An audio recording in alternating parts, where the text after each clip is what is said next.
अरे बा फुचू बाबू तो चल गया जा ओ फुचू बाबू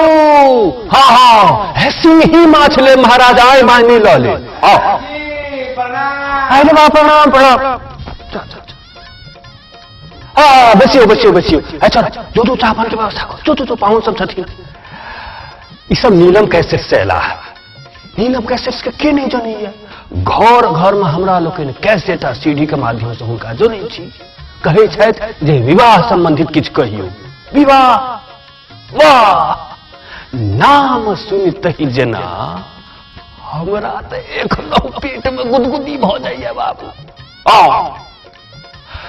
ब्राह्मण हो कि राजपूत हो लाला हो बनिया हो